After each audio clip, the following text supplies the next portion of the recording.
Hello friends, good morning.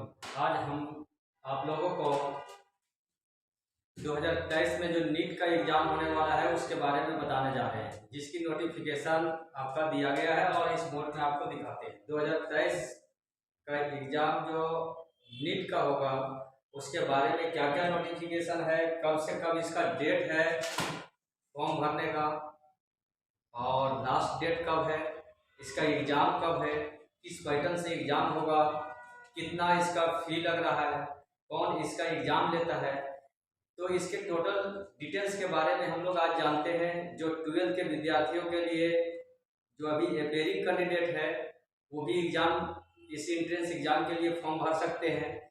जो पहले से अभी तैयारी जो नीट का कर रहे हैं उसके लिए भी बहुत ही बढ़िया है कि ये अवसर है कि एग्ज़ाम का फॉर्म भर सकते हैं। तो चलिए, आज हम आप लोग को नीट के टोटल नोटिफिकेशन के बारे में डिटेल्स कर रहे हैं, लेकिन इससे पहले आप लोग मेरा चैनल जो है इसे सब्सक्राइब और शेयर जरूर कर दें, ताकि हम और भी नीट से रिलेटेड आपको इम्पोर्टेंट क्वेश्चन भी पढ़ाएंगे, और साथ ही साथ अगर कोई इम्पोर्टेंट नोटिफिकेशन आता है तो उस नोटिफिकेशन को भी हम अपने चैनल के माध्यम से अपलोड करेंगे, जो आप लोगों के पास एक आसान तरीके से पहुंच जाएगा और आप लोग इसके बारे में डिटेल्स जानकारी। अगर किसी भी स्टूडेंट को कोई प्रॉब्लम होगा कि नीट की एग्जाम से रिलेटेड अगर कोई नोटिफिकेशन में मिस करता है तो आप बेझिझक पूछ सकते हैं। चलिए देखिए, यहाँ पर हम लोग देखते हैं ये नोटिफिकेशन जो दिया गया है वो 2023 के लिए, 2023 में देखिए इसकी एग्जाम जो होता है, पहले ये जानते हैं हम लोग कि नीट एग्जाम होता क्या है, नीट का फुल फॉर्म क्या होता है, इसके बारे में डिटेल्स हम लोग जानते हैं। इससे कौन सी कोर्स हम लोग कर सकते हैं। देखिए नीट, ये है नीट 2023, जिसका देखिए एनटीए का होता है national eligible cum entrance test. इसका नीट का फुल फॉर्म ही होता है national eligible cum entrance test. अब यहाँ देखते हैं इस एग्जाम को कंडक्ट कौन करता है, नीट की एग्जाम को चलाता कौन है। एनटीए एक एजेंसी है जो एग्जाम को कंडक्ट कराने का काम करता है। देखिए एनटीए का फुल फॉर्म होता है national testing agency. National testing agency जो है इस एग्जाम को, यही एक ऐसा एग्जाम है जो हमारे इंडिया में जो एग्जाम होने से पहले एग्जाम का डेट फिक्स होता है कि इतना तारीख को इसका एग्जाम लिया जाएगा। बाकी सब में फॉर्म भराने के बाद उसकी नोटिफिकेशन होता है, फिर एडमिट कार्ड होता है, फिर उसका डिटेल्स अलग से अनाउंसमेंट करता है कि एग्जाम होगा। लेकिन नहीं, नीट के एग्जाम में आप फॉर्म भी भर रहे हैं तो आप देख भी सकते हैं कि इसकी एग्जाम कब हो, कितना तारीख को है, इसके बारे में केवल वो सेंटर को तय करता है और एक टाइमिंग को तय करता है शिफ्ट सिस्टम के अनुसार। वो जो होता है वो आपके एडमिट कार्ड में लिखा रहेगा। यहाँ पर देखते हैं क्या रहता है एनटीए, जिसमें देखें यूजीसी 2023 का जो होता है शॉर्ट डिटेल्स ऑफ नोटिफिकेशन के बारे में हम लोग देखते हैं। यहाँ पर देखिए इंपॉर्टेंट नोटिस में आप लोग को बताने जा रहे हैं। इंपॉर्टेंट नोटिस और डिटेल्स के बारे में जानते हैं। देखिए इंपॉर्टेंट डेट्स, पहले हम लोग जानते हैं इंपॉर्टेंट डेट्स क्या है। देखिए एप्लीकेशन बिगिंस 6, यानी कि एप्लीकेशन जो होता है 6/3/2023 से इसका फॉर्म भराना शुरू हो गया है। ये फॉर्म जो होता है, और ये जो फॉर्म भराएगा वो 6/4/2023, यानी एक महीना पूरा नेट एग्जाम भरने का, एक फॉर्म भरने का टाइम होता है।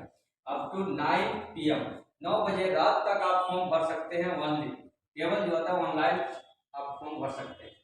Last date of apply online जो ये फॉर्म है वो 6/3/2023 से फॉर्म भराना शुरू हुआ, और 6/4/2023 के 9 बजे रात तक आप ऑनलाइन इसका कर सकते हैं। Last date of online payment, last date जो होता है ऑनलाइन पेमेंट का जो डेट है वो 6 है, जो आपको पहले हम बता दिए। उसी डेट को ये डिटेल्स कर रहा है केवल। नेक्स्ट देखते हैं कि एग्जाम, इसकी एग्जाम कब होगा। तो एग्जाम ठीक उसके एक महीने के बाद उसका एग्जाम ले लिया जाता है, जिसमें देखिए 7, यहाँ देखिए एग्जाम डेट दिया हुआ है 7/5/2023। तो ये 7/5/2023, ये अब एक महीना में विद्यार्थी क्या तैयारी करेगा। तो वैसे विद्यार्थी है जो पहले से टारगेट में चला रहा है, जो विद्यार्थी कोटा में या फिर कहीं और पढ़ाई कर रहा है या फिर ऑनलाइन के माध्यम से पढ़ रहा है या तो फिर हजारीबाग में पढ़ाई कर रहा है, तो वैसे विद्यार्थी ये एग्जाम 12th का एग्जाम जैसे ही एंड होता है 1 महीने का टाइम मिलता है और 1 महीने के बाद इसका एग्जाम ले लिया जाता है।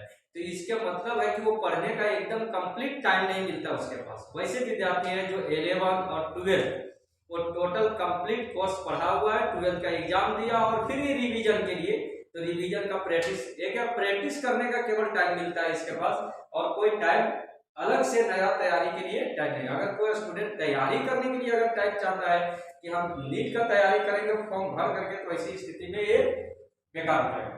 अब यहाँ पर देखिए, यहाँ क्या होता है admit card available before exam, exam से पहले आपका एडमिट कार्ड निकाल सकते हैं, आपका एडमिट कार्ड अपलोड कर दिया जाएगा। रिजल्ट डिक्लेरेशन नोटिफिकेशन जो होता है सुन दिया जाएगा इसका, फिर इसका जो होता है रिजल्ट वो डिक्लेरेशन तुरंत कर दिया जाता है।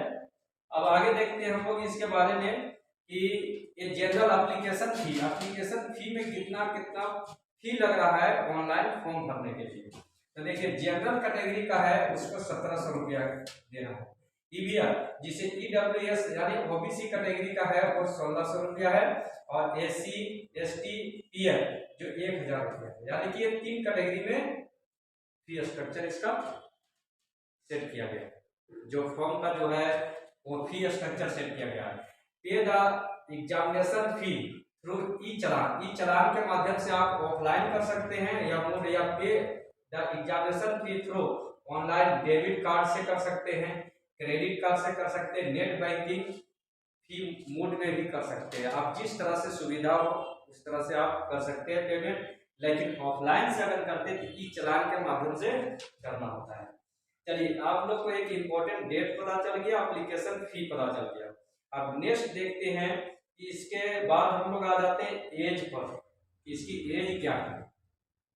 तो देखिए यहाँ पर अब आ जाते हैं 2 नोटिफिकेशन और दिया गया है, इसके बारे में जानते हैं ये नोटिफिकेशन में क्या करता है। तो अगला देखते हैं यहाँ क्या कर रहा है कि नीट यूजीसी एलिजिबल 2023 में जो एग्जाम लेगा उसके बारे में क्या एलिजिबल्स होनी चाहिए, उसकी क्वालिफिकेशन क्या होना चाहिए। जो इसका नीट का एग्जाम भर रहा है, एग्जाम के लिए जो फॉर्म भरेगा, प्री मेडिकल एंट्रेंस भी कहते हैं इसे, जो ये एग्जाम का जो फॉर्म भरेगा वो एग्जाम का फॉर्म भरने के लिए एक एलिजिबल उसका क्वालिफिकेशन कितना होना चाहिए, इसके बारे में जानते हैं। तो अभी हम लोग जानते हैं इसके बारे में। देखिए कहते हैं पास प्लस टू होना चाहिए, 10+2, तो 10+2 होना चाहिए, यानी 12th होना चाहिए, इंटरमीडिएट, तो इंटरमीडिएट 12th पास होना चाहिए। अगर कोई स्टूडेंट एपेयरिंग कैंडिडेट है वो भी भर सकते हैं, क्योंकि इसका जब तक प्रोसेस होता है एपेयरिंग कैंडिडेट भरने के बाद उसका एग्जाम का रिजल्ट आ जाता है। तो यहाँ देखते हैं intermediate exam with physics chemistry और बायो, यानी पीसीबी, क्या होना चाहिए पीसीबी, फिजिक्स केमिस्ट्री और बायो से इसका होना चाहिए। Group of subject in any recognised board, कोई भी रिकॉग्नाइज्ड बोर्ड होना चाहिए इन इंडिया, भारत के कोई भी रिकॉग्नाइज्ड बोर्ड से कर सकते हैं। ऐसा कोई फिक्स नहीं है कि जैक बोर्ड है, झारखंड स्टेट बोर्ड हो गया, सीबीएसई बोर्ड हो गया, आईसीसी बोर्ड हो गया, ये सब किसी भी बोर्ड से अगर जो एक रिकॉग्नाइज है, जो एक अच्छे रजिस्टर्ड बोर्ड से अगर हम लोग +2 का एग्जाम देता है तो वैसे विद्यार्थी वो भर सकता है exam.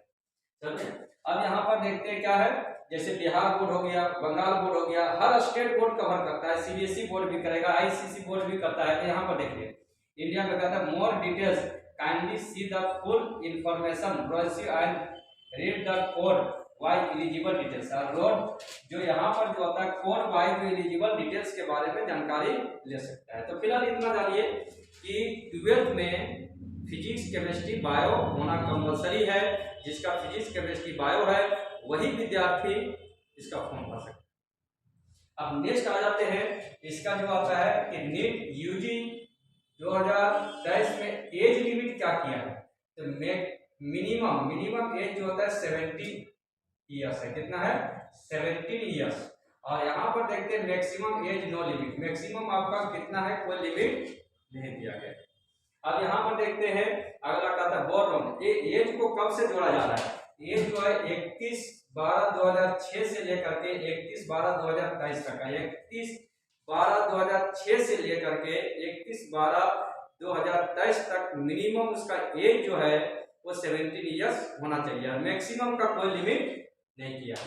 As relaxation extra age a per rules, जो रूल के अनुसार उस पर लागू किया जाता है। अब नेक्स्ट देखते हैं, अगर ये नीट के एग्जाम को हम क्लियर कर लेते हैं तो क्लियर करने के बाद हमें क्या करना होगा, हमें किस तरह से काउंसलिंग करेंगे, तो कौन सी कोर्स मिलेगा। अगर नीट का एग्जाम, बहुत सारे ऐसे स्टूडेंट हैं जो नीट का एग्जाम तो क्लियर करेंगे, सर नीट का एग्जाम क्लियर करने के बाद कौन सी कोर्स मिलता है। तो यहाँ पर देखिए, eligible course for NTA NEET UG 2023 exams, इसमें अगर क्लियर करते हैं तो देखिए कहता है नीट यूजी कोड 1 में देखते हैं, कह रहा है क्या कि एक candidate who is appearing in the qualifying examination, जो भी कैंडिडेट इस अपेयरिंग हो रहा है इस क्वालिफाइंग एग्जामिनेशन में, जो कह रहा है कि 12 स्टैंडर्ड, जो 12 स्टैंडर्ड का इन 2022 का हुज रिजल्ट इज अवेटेड, जिसकी रिजल्ट अवेटेड में अप्लाई आई का अवेटेड है, जो में अप्लाई कर सकते हैं। तो अभी अपेयरिंग कैंडिडेट या अप्लाई कर सकते हैं, में अप्लाई कर सकते हैं। I take up the said test but he या she shall not be eligible for admission, यानी वैसे जो है अवेटेड जो अपेयरिंग कैंडिडेट है वो इस फॉर्म को अप्लाई कर सकते हैं, लेकिन एग्जाम में लेकिन क्या है कि वो एलिजिबल एडमिशन के लिए एलिजिबल नहीं हो सकता है। और एलिजिबल देखिए यहाँ पर कह रहा है कि टेस्ट बट ही या she shall not B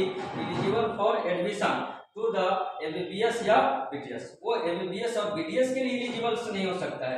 if he या she does not pass the qualifying examination, अगर वो क्वालिफाइंग एग्जामिनेशन को नहीं पास कर पाते तो वो इसमें अगर पास भी कर गया नीट के एग्जाम में तो कोई फर्क नहीं पड़ता, वो MBBS और BDS की कोर्स को नहीं ले सकता। इसीलिए 12th बोर्ड पास करना उसका पहला प्राथमिकता है कि कंपलसरी होना चाहिए। अगर वो 12th पास कर गए, भले अपेयरिंग कैंडिडेट आप भर दी, लेकिन अगर आप 12th नहीं पास की और अगर नीट पास कर गए तो कोई फायदा नहीं होगा, क्योंकि आप इसके लिए MBBS और BDS का कोर्स नहीं कर सकते।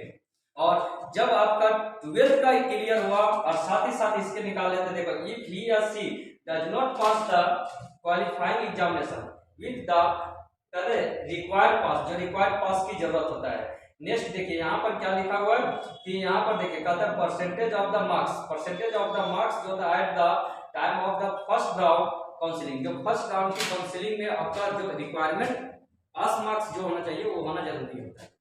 तो चलिए आज हम लोग इसमें नीट के बारे में आप लोग को डिटेल समझ में आ गया कि पहले 12th की एग्जाम को क्लियर करना ही होता है हर हाल में पास करने के लिए। अब रही इसकी परसेंटेज के लिए, तो मिनिमम परसेंटेज इसकी अगर इसका मेन कोड पर जाते हैं तो इसका डिटेल्स मिल जाएगा, लेकिन ऐसे 55 यानी कि 55% 12th में आना जरूरी होता है। 55% मार्क्स 50 से देखिए 55% मार्क्स 12th, उसी के बाद आपको, और जितना ज्यादा से ज्यादा अगर आपका मार्क्स है तो ये आपको और भी बेहतर जो है काउंसलिंग में हेल्प करता है रैंक सिस्टम का। ऐसे तो आपको रैंक नीट का रैंक सिस्टम के आधार पर आपका क्वालिफाई होगा, लेकिन अगर आपका 12th का अगर परसेंटेज ज़्यादा है और अगर रैंक बराबर आ जाता है तो ऐसे कंडीशन में भी आपको ज़्यादा प्रीफरेंस मिलेगा।